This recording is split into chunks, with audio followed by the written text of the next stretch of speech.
been asked, and I love this question. I've actually heard this question a couple of times by people. How can we convince younger generations that they can have a prosperous career in life in Wyoming and not seek their fortunes elsewhere? Well, I think there's a couple of things that we can do. First of all, I'm not going to get too deep into this. We need to make sure that they can get the kind of education in Wyoming that they need to succeed in Wyoming. I think that that's really important. Most of our students, when they graduate, need to be able to read and write, and they need to be career ready. And we need to provide that to them. We have a lot of jobs available in Wyoming, but we're not creating a very great bridge on getting them there. Now, we do have programs for that. And by the way, I think it's getting better. And with the Department of Education most of it being dismantled, not all of it, there are some programs I think that are going to end up staying, but with most of it, we should have more freedom in Wyoming to create some of those, to fill some of those gaps so that they do want to stay here and give them a vision for staying here. The other thing is do we have the types of jobs that they're interested in as the future generation?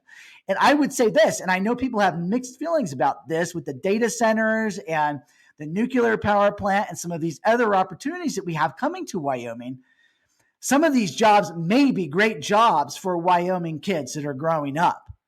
They could get into these high paying jobs in these fields, and a lot of them are interested in technology related jobs. And so having more technological jobs in Wyoming, because there's a lot of interest in that, I think would be great for the future of keeping our younger generations, here in Wyoming. I also know that a lot of our kids leave, or people leave, but then they come back. And there's a lot of that going on right now because they're finding out that the grass is truly not greener on the other side of the fence. Because along with those high paying, interesting jobs comes all of this living in the biddies, comes all of being in those big cities, where a 400 square foot apartment costs $5,000. And so they are finding out that there are better opportunities and there are future opportunities in Wyoming. So I think that there's that. I think obviously the expansion of our energy and our rare mineral resources are all great ways to keep people here in Wyoming and give them interesting jobs that are exciting and fresh and new. Along with supporting obviously our farms and ranches and our classical agriculture and everything else that we have here. And so I think that that's a way that we can do that.